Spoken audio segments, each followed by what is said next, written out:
Хаміней забілі, Мадура пад арыштам. Ці гатовы Лукашенко да набліжэння свайго фіналу? Курдскія ўзброеныя фармаванні ў Іраку рыхтуюцца для ўдару па іранскім рэжыме мулаў, каб вызваліць мільёны паневоленых суродзічаў, якія глядзяць з надзеяй на захад. Мікола Статкевіч прапануе план выратавання – стварыць беларускі корпус за мяжой, каб спыніць ядровую пагрозу і патэнцыйны напад Расіі на захад. Ці стане іранскі хаос шансам для вызвалення Беларусі? Ці ускладніць нашу сітуацыю? Сёння ў прасвеце са Змітром Міцкевічам і Евгеном Красуліным мы абмяркуем гэта. Замест Сергея Пеляса, вітаю вас і пачынаем. Зміцер, Евгений, вітаю. Слухайте, апошнія 2 месяцы для Лукашэнкі гэта суцэльны кашмар. Спачатку арыштавалі Мадура, цяпер разбамбілі Хаміней, так? У Іране хаос. А калі ўзгадаць галоўную, прынамсі афіцыйную прычыну, чаму амерыканцы пачалі гэтую аперацыю, гэта пазбавіць Іран магчымасці стварыць ядравую зброю. А ядравая зброя, прынамсі афіцыйна, на тэрыторыі Беларусі ёсць. Лукашенко хваліцца. Спачатку хваліўся там тактычнай зброі, цяпер арэшнік. Ці вось гэта сітуацыя, Евгений, да вас пытанне. Ці гэта сітуацыя павінна, да якіх думак павінна давесці Лукашенко? Можа быць, не патрэбна гэта ядравая зброя на Беларусі, бо ён можа быць наступным, ці не? Канешне, такой імавернасці выключаць нельга, што нарэшце у яго можа ўзнікнуць такая ідэя, але гэта будзе ўпершыню ў ягоным жыцці. Калі гэта ідэя ўзнікне, бо ўсю сваю гісторыю мы памятаем, што ён настойваў на тое, каб валодаць гэтай ядравай зброяй. Но тут, як толькі пачаліся вось гэтыя размовы, што Расія размесціць сваю тактычную ядравую зброю на тэрыторыі Беларусі, гэта ж адразу, уласна кажучы, шмат хто казаў, што гэта маляванне мішэні на сваім лбе для Лукашэнкі. Бо хто ж будзе цярпець вось у такой блізкасці да сабе гэтую зброю? Гэта вось, калі, там, скажам, мы казалі, што Еўропа спіць, яна ні да чога не рыхтуецца, вось гэта яе падбадзёрала вельмі моцна, гэтыя заявы пра ядравую зброю. Ну а цяпер гэты трэк з заявамі Лукашэнкі, ён спалучыўся, не ведаю, як гэта назваць, як план Трампа па ліквідацыі дыктатарскіх рэжымаў. Канешне, гэта было б фантастычна, но гэта вельмі нагадвае, бо сапраўды ён так паслядоўна ідзе па гэтых рэжымах, прычым не забываецца і на іншыя. Маша ручкай кубінцам, маша ручкай нікарагуанцам. І тут сапраўды задумацца ёсць над чым таварышу Лукашэнцы. І не толькі яму, но і Пуціну. Дмітрий, зразумела, што наступнае, хутчэй за ўсё, будзе Куба і кубінскі рэжым. Ён, канешне, не валодае ядравай зброяй, але на тэрыторыі Беларусі гэта ядравая зброя ёсць. Прынамсі, сістэмы, якія могуць яе пераносіць, так? Ці пасля Ірана і Венесуэлы для Дональда Трампа, які бачыць свет в досыць простым, такім, в простай карціне, так? Вось гэта добрыя нашыя саюзнікі, а вось злыя, так? Іран, там, Кітай, КНДР, да? Як ты бачыш, што павінна здарыцца, каб на Захадзе Трамп і заходнія ягоныя саюзнікі зразумелі, што ідэя Статкевіча стварыць на Захадзе беларускі корпус гэта не фантастыка, а, магчыма, рэальная перспектыва, якую трэба падтрымаць? Тут адразу некалькі чыннікаў. Па-першае, для самога Лукашэнкі тое, што зараз адбываецца, гэта такі вельмі дзіўны сігнал, таму што мы бачым, як Дональд Трамп дзейнічае, то бок знішчаюцца пэўныя дыктатарскія верхушкі дзеля таго, каб пасля праводзіць нейкую трансфармацыю ў дадзеных краінах і кіраваць працэсамі. Так тут сітуацыя можа быць такая, што разбомбяць Лукашэнку, а пра ядравую зброю будуць размаўляць з Пуціным. Таму што все роўна ж не Лукашенко яе кантралюе. Ён увогуле ніякага ўплыву на гэта не мае. Адпаведна, тут для Злучаных Штатаў, якія кіруюцца чыста прагматычнымі рэчамі, гэта не нейкая каштоўнасная вайна. Гэта жаданне кантраляваць мора, гэта жаданне кантраляваць шляхі дастаўкі энерганосьбітаў, і гэта жаданне дамінаваць у свеце менавіта пасродкам кіравання проста ўсімі гэтымі рэчамі, без неабходнасці ўжо праводзіць нейкія непасрэдныя ваенныя аперацыі пры дапамозе эканамічных рычагоў, вяртанне вось гэтага «America First», як казаў сам Дональд Трамп. І таму тут, калі Лукашенко будзе нейкім чынам перашкаджаць рэалізацыі гэтых намераў, то тут могуць паўстаць розныя розныя рэчы, і той же самы добраахвотніцкі корпус, і іншыя, ну, зноў жа мы бачым, да, што Трамп любіць давяраць людзям, якія маюць уплыў на пэўныя працэсы. Так вот, мы зараз бачым, што, напрыклад, нават, ну, вот мы ж з табой, калі мы глядзім на гэтую медыапрастору, мы бачым, што аўтарытэт беларускіх добраахвотнікаў увогуле, ну, напэўна, самы высокі сярод усіх актараў, якія да Беларусі маюць дачынення. Евгений, в этом раунде до вас еще апошнее питание. Перед тем, как мы поглядим сюжет и протягнем нашу размову. Украина зауважила арэчніку Беларусі. Гэта быў адзін з тых триггераў, якія памянялі палітыку. Не толькі персанальныя змены на банкавай, так, а якія памянялі палітыку Украіны з дачынення да беларускіх дэмакратычных сілаў. На вашу думку, ці Еўропа здольная асэнсаваць, вось, сур'ёзна падысці да гэтай прапановы Мікалая Садкевіча, стварыць на тэрыторыі Еўразвяза беларускі корпус? Можа быць, не сёння, а в нейкай сітуацыі в будучыні, калі абвастрыцца сітуацыя. Ці гэта зусім ужо фантастычная ідэя, на Захадзе на гэта не пойдуць? Вось менавіта калі складзецца адпаведная сітуацыя, канешне, калі пачнецца там уварванне расійска-беларускае, там лукашысцкае на тэрыторыю Еўропы, тады так, пра гэта можа ісці гаворка. Пакуль вельмі вялікія сумненні, што такое можа дайсці да вушэй еўрапейцаў, і больш за тое я не лічу, што гэта неабходна і што для вызвалення Беларусі трэба выкарыстоўваць сілу. Бо дастаткова прыбраць вось гэтую падпорку ў выглядзе Расіі і расійскага рэсурсу з-пад рэжыма Лукашэнкі. І я думаю, гэта будзе дастаткова, каб эліты раскалоліся і масавыя выхады беларусаў на вуліцы, страйкі і іншыя формы пратэсту, гэтага будзе дастаткова дзеля таго, каб хаця б пачаліся перамовы з дэмакратычнымі сіламі з боку прадстаўнікоў рэжыма. Лукашэнку пакідаем задушкамі пры гэтым. І тады не трэба будзе ніякага вызвольнага корпусу. Так, ну, мы про гэты корпус размаўляем, тому што ёсць заява Мікалая Садкевіча. Раней ён казаў пра магчымасць ядрывага апакаліпса з тэрыторыі Беларусі, але таксама таму, што вось з'яўляецца ўсё больш інфармацыі пра тое, што пры падтрымцы ЗША рыхтуюцца курды з Ірака ўвайсці на тэрыторыю Ірана, дзе жывуць таксама курды. Мы працягнем нашу размову, прапаную паглядзім сюжэт, так і вернемся в студыю. 5 дзён маўчання і рэзкая змена рыторыкі. Пакуль у Іране гінуць ісламскія лідары, Александр Лукашенко сустракае вайну ў кароўніку. Чаму менскі дыктатар раптам назваў забітага Хамінеі гуманістам? І якую дапамогу ён прапануе Тэгерану? Пакуль Трамп чысціць войск зла, у Менску пачынаюць прыміраць іранскі сцэнар на сябе. Хто наступны ў чарзе, разбіраемся ў нашым галоўным сюжэце. На пятый дзень войны ЗША до Израиля супраць Ирану Лукашенко сустрэўся з амбассадором Исламской Республики. Вероломное нападение Израиля при поддержке Соединенных Штатов Америки на Иран нам понятно и неприемлемо. Менскі дыктатар упершыню каментуе падзеі асабіста. На гэта звяртаюць увагу нават расійскія медыа. Аперацыю ў Иране Лукашенко сустрэў у кароўніку. Боюсь даже туда залазить, не дай бог, еще и там у тебя это. 1 сакавіка афіцыйны тэлеграм Лукашэнкі паўпервага ўзгадвае візіт у сувораўскае вучылішча 20гадовай даўніны. Пра Ірана ні слова. 2 сакавіка Лукашенко прымае чарговага расійскага губернатара. І толькі пад вечар ягоны пол публікуе фота сустрэчы нават не кіраўніка, а толькі першага намесніка кіраўніка МЗС Беларусі з амбасадарам Ірану. Сергей Лукашевіч перадае спачуванне Алірызы Санеі. У пісьмовай форме, ніжэй у стужцы, спачуванне прэзідэнту Ірана Масуду Пезешкіяну у сувязі з гібеллю вярхоўнага аяталы Алі Хамінеі. Такое ж паведамленне і на афіцыйнай старонцы Лукашэнкі. Вы знаете, что у меня с ним были добрые отношения.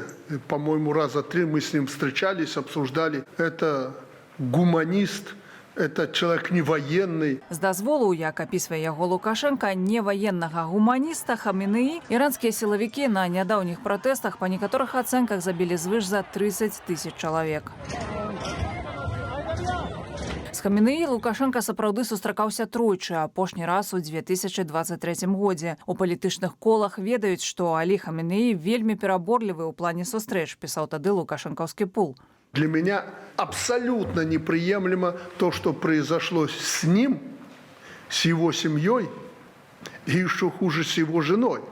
которая умерла от ран. Лукашенко дачакаўся рэакцыі Расіі, ад імя Беларусі з іншымі чальцамі шанхайскай арганізацыі супрацы выказаў занепакоенасць. На гэтым афіцыйныя рэакцыі скончаныя. Прежде всего, Израиль и Соединенные Штаты Америки должны осознать, что этот конфликт может вылиться в непредсказуемое событие. Вы знаете, что Беларусь всегда придерживалась и придерживается мира. И войны для нас неприемлемы просто генетически. Пра саўдзел у вайне Расіі супраць Украіны Лукашенко забыў. Гэтак у 23-м годзе Беларусь мелася пачаць вырабляць іранскія баявыя беспілотнікі «Шахед». Іранская дэлегацыя нават наведвала гомельскі радыёзавод. А ў 24-м на параду ў Менску 136-е «Шахеды» прадставілі як айчынную распрацоўку. Ваенная галіна – асноўны кірунак супрацы рэжымаў Беларусі і Ірану. З дапамогай беларускіх сродкаў радыёэлектроннай барацьбы, такіх як «Гроза», Іран збіваў дроны. Цяпер, калі існаванне іранскага рэжыму вісіць на валаску, пад пытаннем вядома і супраца ўвогуле. Господин посол, я хочу, чтобы вы понимали, что наша сегодня встреча носит не символический характер. Чем мы в этой ситуации можем вам помочь? Ля амбасады Ірану ў Беларусі партрэт Хаменеі, кветкі і цацкі. Лукашенка ж, які яшчэ зусім нядаўна называў сябе трампістам, а самога Трампа бунтаўшчыком, ды запрашаў яго з усёй сям'ёй у госці, цяпер хіба шкадуе. На фоне аперацыі супраць Мадуры і забойства вярхушкі іранскага рэжыму менскі дыктатар больш занепакоены хіба не лёсам іранцаў і нават не ўласных грошай ад супрацы з імі, а сваім месцам у гэтай чарзе. Так, ну, Лукашенко, конечно, непокоится так, что раней ці пазней ён можа быць наступным, ці ягоны рэжым. Але ці трэба непакоіцца беларусам? Беларусам за мяжой, беларускай дыаспоры, беларускім дэмакратычным сілам. Бо мне падаецца, што чарговая вайна, якая цікавіць увесь свет і пашыраецца, яна адсоўвае беларускае пытанне далей у павесцы. Беларускае пытанне і так не стаіць недзе в топ там прыярытэтах еўразвязу, ЗША, але цяпер яшчэ далей. Ну, маўляў, беларусы, пачакайце са сваімі праблемамі, у вас жа вайны няма, так, мы зараз разберемся тут, там і потым да вас вернемся. Евгений, ці ёсць такая рызыка? Ну, я б казаў, што вось цяпер такой рызыкі няма. Яна была, скажем, у восень 20-го году, осень, зіма 20-го году, такая рызыка была, што, як заўжды, пасля беларускіх выбараў, якія праходзяць з вялікімі праблемамі, якіх, уласна кажучы, і няма, з пункту гледжання нармалёвых людзей, вось тады пра беларускую тэматыку забываліся. Тут нам вельмі пашчасціла, што ў нас ёсць палітычны цэнтр, і гэты палітычны цэнтр прымальны на захадзе. І таму вось тое мерапрыемства, якое цяпер праходзіць у Брюсселі, у Еўрапарламенце, там, дзе 100 еўрапейскіх партыяў і 8 партыяў беларускіх прадстаўлены, яно паказвае, што беларуская тэма не сышла. Больш за тое, я пацікавіўся, як там настрою сярод еўрапейскіх парламентарыяў. Яны якраз такія, што Беларусь, усё, Беларусь наша, Беларусь гэта Еўропа, і мы будзем стаяць за яе, колькі вось спатрэбіцца. Таму няма цяпер рызыкі, што беларуская тэма сыдзе. Іншая справа, што і гэтым еўрапейскім палітыкам трэба дапамагаць праштурхоўваць гэтую тэму далей. Па еўрапейскіх кабінетах і з выхадам за межы Еўропы. І вось тут, канешне, вельмі істотна, каб усе беларусы, палітычныя сілы білі ў гэтую адну кропку. Беларусь гэта Еўропа, і мы мусім быць часткай гэтай Еўропы і зусім не часткай Расіі. І вось тады, уласна кажучы, і можа скласціся такая сітуацыя, калі Еўропа прадстаўляе Беларусь на перамовах па украінскім ужо пытанні, і Еўропа дамагаецца на гэтых перамовах, каб Расія прыбрала свае рукі ад Беларусі. Так, Змітер, Мікола Статкевіч запрапанаваў гэты радыкальны сцэнар. Захад дапамагае стварыць беларускі корпус, недзе ў Польшчы на мяжы з Украінай, і пад прэсінгам, ціскам вось гэтай групоўкі беларускай прымушаюць Расію вывесці сваю зброю. Так? Евген кажа пра іншы сцэнар. Калі падчас перамоваў адным з патрабаванняў з'яўляецца вывесці расійскі войск, расійскую ядровую зброю з тэрыторыі Беларусі. Але ў той жа час мы бачым, што пазіцыя Украіны памянялася. Гэта Украіна, якая ўжо знаходзіцца пры стале перамоваў в справе войны супраць себе, яна і можа падняць пытанне Беларусі, тым больш цяпер вось мяняецца палітыка. І Зеленскі заўважыў Ціхановскую, заўважыў арэшнік на тэрыторыі Беларусі, і мы ведаем, што украінцы выкрылі тое, што рэжым Лукашэнкі гандлюе скрадзеным украінскім зернем. тым ліку. Вось твоё меркаванне. Як вось вайна в Іране, як змена падыходу Украіны можа паўплываць на магчымае будучы лёс Беларусі? Тут, па-першае, варта разумець, што на захадзе зноў жа шмат хто ведае і разумее стратэгію непрамога ўздзеяння. І якраз такі Беларусь для выкарыстання ненаўпростага ўздзеяння на Расію вельмі важная.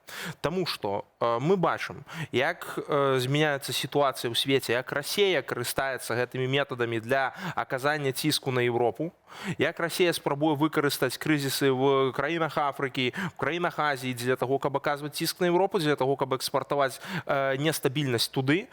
Дык чаму Еўропа не можа выкарыстаць Беларусь падобным чынам для таго, каб, так бы мовіць, экспартаваць нестабільнасць в саму Расію? Асабліва улічваючы тое, што Беларусь з'яўляецца проста неад'емным чыннікам для еўрапейскай бяспекі, нават калі мы проста адкрываем карту і глядзім з геаграфічнага пункту гледжання. Для Еўропы гэта цалкам лагічна. Менавіта таму на парадку дня Беларусь застаецца, бо рэжым Лукашэнкі сваімі ручкамі робіць все для таго, каб яна там была.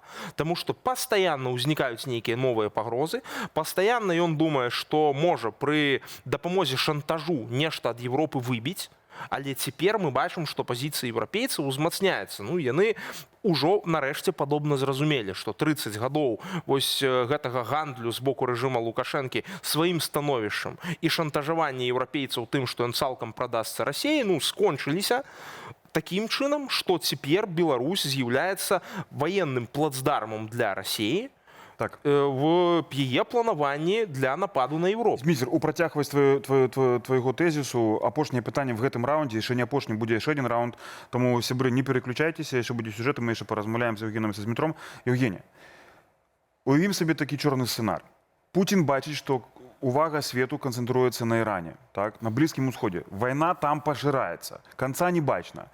Ці можа Расія пуцінская выкарыстаць гэты момант, каб зрабіць крок в кірунку Беларусі, правесці анексію, увесці тут зброю, нават можа дайсці да нейкіх гібридных сцэнароў на мяжы з Польшай ці з Літвой. Ці гэта цяпер не ў інтарэсе пуцінскай Расіі? Гэта і не было ў інтарэсах пуцінскай Расіі зараз пазбаўляць Беларусь цалкам, скажем, фармальнай незалежнасці і суверэнітэту. То бок беларусам не варта баяцца канчатковай страты суверэнітэту в бліжэйшай перспектыве? Канчатковай страты суверэнітэту не баяцца не варта. Але Расія, як мы ведаем, і так пачувае сябе вельмі добра пры гэтым рэжыме, які цяпер пануе ў Беларусі. І яна можа рабіць усё, што заўгодна, у тым ліку канцэнтраваць войскі на мяжы з Еўропай, завозіць зброю, як мы бачым, любую. Такім чынам, тут для Расіі пры захаванні фармальнай незалежнасці Беларусь выкарыстоўваецца напоўніцу як фактычна свая тэрыторыя. І такім чынам для Беларусі, уласна кажучы, вось менавіта сітуацыя ў Іране, хутчэй яна будзе ў плюс, бо яна, як бы там не было, яна аслабляе Расію. Бо Іран заўжды быў... То бок, в стратэгічнай перспектыве гэта хутчэй на карысць вольнай Беларусі, беларускай справе і беларускай перспектыве, так? Хутчэй за ўсё так. Калі гэта не перайдзе ўсё ў зацяжную вайну з крызісам эканамічным і гэтак далей, вось тады будуць ужо пытанні. Сябры, мы яшчэ вернемся да размовы ў студыі са Змітром Міцкевічам і Еўгенам Красулінам, а цяпер давайте паглядзім наш наступны сюжэт. Ён пра перспектывы развіцця падзеяў у Іране і вакол яго. Рэжым аятолаў пад ударам, ці ўзброіць Трамп курдаў, і ці стане гэта прыкладам для Беларусі. Пакуль Мікола Статкевіч заклікае стварыць нацыянальнае войска ў Еўропе, амерыканская аперацыя «Эпічная лютасць» зацягваецца. Ці здолее Іран абрынуць рынак нафты? І чым гэта адгукнецца ў Менску, аналізуе Віталь Бабін. Супольная амерыканска-ізраільская аперацыя «Эпічная лютасць» супраць Тэхерану відавочна зацягнулася, і ў Вашынгтоне падумваюць пра тое, каб далучыць да яе курдаў. У FBI мяркуюць, што групоўкі будуць здольныя справакаваць у краіне ўзброены супраціў, паведамляе тэлеканал CNN. Гэту інфармацыю пацвердзілі ў дэмакратычнай партыі іранскага Курдыстану, тысячы байцоў якой размяшчаюцца ўздоўж іранска-іракскай мяжы. با همون شرایطی آماده کاری من کردو Мы падрыхтаваліся на ўсе сцэнары вайны, і ў звязку з цяперашняй сітуацыяй у Іране мы гатовыя ўвайсці і адыграць вядучую ролю. Днямі выступіў беларускі палітык Мікола Статкевіч, які прапанаваў стварыць узброенае беларускае войска на тэрыторыі еўрапейскіх дзяржаваў. Што ж да Ірану, відавочна, толькі наземная аперацыя можа змяніць рэжым аятолаў, але ЗША пакуль наўрад ці наважыцца на яе. Малаверагодна, што змена рэжыму можа адбыцца толькі з дапамогай авіаудараў. Таму сцэнар змены рэжыму ў кароткі прамежак часу мне здаецца вельмі праўдападобным. Аднак трансфармацыя рэжыму, аслабленне рэжыму, узнікненне рэжыму, які моцна аслаблены, гэта верагодны сцэнар. І ў залежнасці ад успрымання слабасці рэжыму гэта можа справакаваць розныя ўнутраныя зрухі. У тым ліку справакаваць новыя пратэсты ў Іране, да якіх заклікаюць як у Вашынгтоне, гэтак і ў Тель-Авіве. Што ж да прыходу да ўлады наследнага прынца, апошняга іранскага шаха Рэзы Пахляві, то тут у гаспадара Белага дома ёсць сумневы. Некаторым ён падабаецца, хаця мы не зашмат пра гэта думалі. Мне здаецца, нехта з краіны, магчыма, быў бы больш прыдатным варыянтам. Я ўжо казаў пра гэта. Ён выглядае вельмі прыемным чалавекам, але, як мне здаецца, нехта, хто застаецца там і карыстаецца папулярнасцю, калі такі чалавек існуе, меў бы перавагу. А пакуль у Вашынгтоне думаюць пра кандыдатуры, план ЗША адносна будучыні Ірану пакуль выглядае не да канца выразным. Дональд Трамп заяўляў, што амерыканскім вайскоўцам удалося не толькі забіць верхоўнага лідара Алі Хаменеі, але і зліквідаваць вялікую колькасць іранскіх ракетаў, а таксама адбіць жаданне Тэгерану працягваць ядравую праграму. У той час, як галоўны хаўруснік Вашынгтону ў гэтай аперацыі Ізраіль першапачаткова ставіў на мэце акурат ліквідацыю рэжыму аятолаў, гэтак аслабіўшы вось супраціву ў выглядзе розных груповак, якія падтрымліваюць іранскі рэжым. Але рэжым захаваўся. Тэгеран адказвае ударамі па тэрыторыі персідскіх краінаў, дзе месцяцца амерыканскія вайсковыя базы, ды заяўляе, што ўжо цалкам кантралюе Хурмузскую пратоку. Відавочна, у Тэгеране разлічваюць на тое, што удзельнікі персідскай затокі ўбачаць наступствы гэтых нападаў і таму будуць больш актыўна лабіяваць Трампа, каб ён скончыў вайну. І гэтак жа, атакуючы розныя краіны або закрываючы Хурмузскую пратоку, улічваючы, што каля 20% міжнароднага гандлю нафтаю праходзіць праз гэтыя пратокі. Такім чынам, гэта будзе больш уплываць на міжнародныя цэны на энерганосьбіты або міжнародную эканоміку, што можа стаць яшчэ адным фактарам, які падштурхне Трампа перагледзець свае дзеянні. Апошні не выключае і найгоршага варыянту развіцця падзеяў. Думаю, горшы варыянт будзе, калі мы гэта зробім, а потым нехта прыйдзе на змену, хто будзе нічым не лепшы за папярэдніка. Гэта можа адбыцца. Мы не жадаем, каб гэта адбылося. Гэта, мабыць, было б найгорш. Вы пройдзеце праз гэта, а потым праз 5 гадоў зразумееце, што паставілі на месца кагосьці, хто не ёсць лепшым. Пакуль жа выглядае на тое, што Іран адступаць не збіраецца, а далейшая канфрантацыя можа справакаваць канфлікт такога ўзроўню, калі ён зробіцца шырокаю рэгіянальнаю вайною. Зрэшты, і пра замарожванне канфлікту гаворкі не ідзе. Як заявіў гаспадар Белага дому, перамовы з Тэгеранам праводзіць ужо вельмі позна. А мы вяртаемся ў студыю прасвету, дзе працягваю размову з Евгенам Красуліным, гісторыкам і ваенным каментатарам Белсата Смітром Міцкевічам.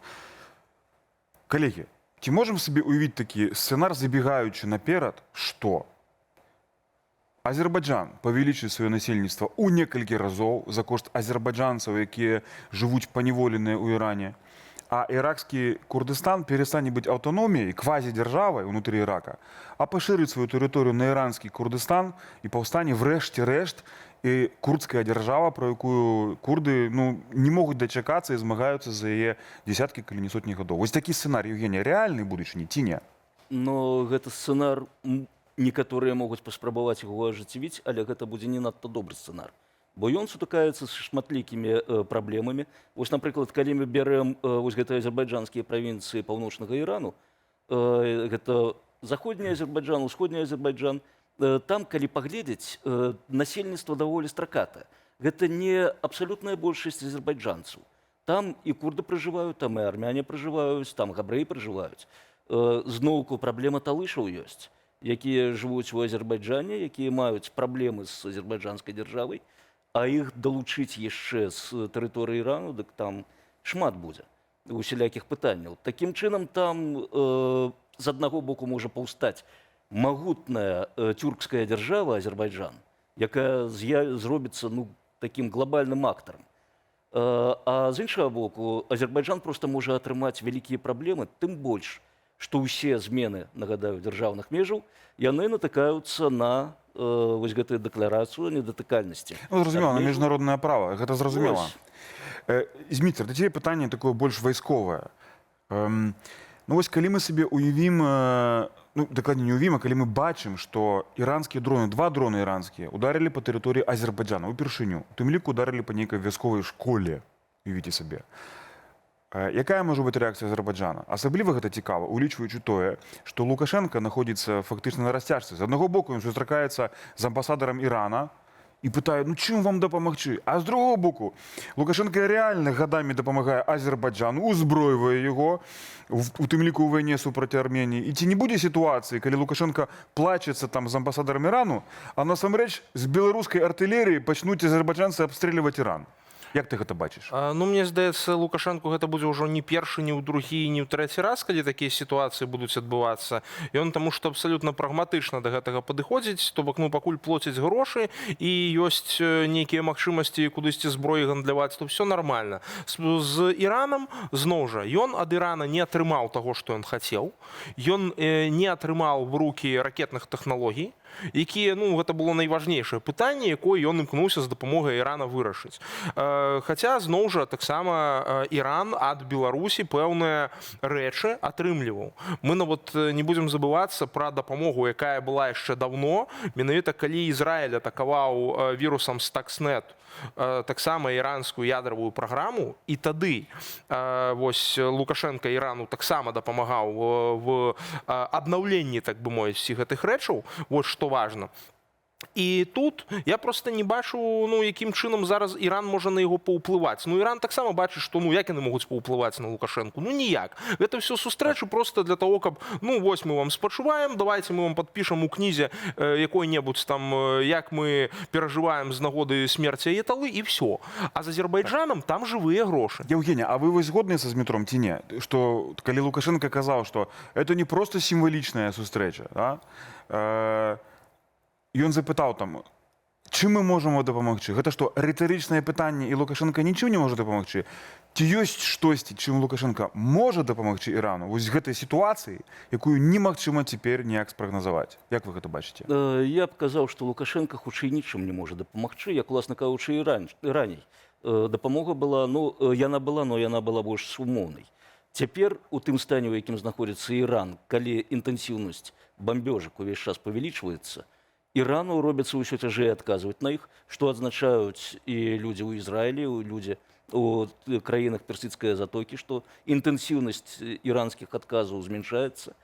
І зноўку, вось калі уявіць сабе там пераброску якога-небудзь узбраення, каму, куды, у якой колькасці, якім шляхам гэта рабіць? Наўрад ці амерыканцы, іхнія саюзнікі будуць глядзець на гэта скрозь пальцы. Такім чынам, о практычнай дапамозе гаворкі не ідзе. Што тычыцца дапамогі маральнай, хто першым напісаў спачуванне Ірану ў сувязі з гібеллю Алі Хаменеі? Хто? Прэзідэнт Азербайджана Аліеў. І дапамагло гэта Аліеву, дапамагло гэта Ірану? Не. Такія спачуванні, ну, яны выказваюцца, но, уласна кажучы, вось па сітуацыі з Азербайджанам мы бачым, што яны не ведуць да нейкіх такіх, ну, сур'ёзных наступстваў. Так, сябры, у нас час скончваецца, мы бачым, што вайна США і Ізраіля супраць Ірану пашыраецца, так? Цяжка зазірнуць на далейшую перспектыву, але адназначна яна ўплывае на нас, на наш рэгіён. І не толькі псіхалагічна на Лукашенку, так? Ён бачыць, што апошнія 2 месяцы ён страчвае двух сваіх саюзнікаў і сябручкоў. Але гэта ўплывае і на беларускае пытанне, на то, як нас бачаць у тым жа еўразвязе, дзе акурат в гэтыя дні адбываецца слуханне ў беларускай справе ў Еўрапарламенце. Дзякуй, Змітер, дзякуй, Евген.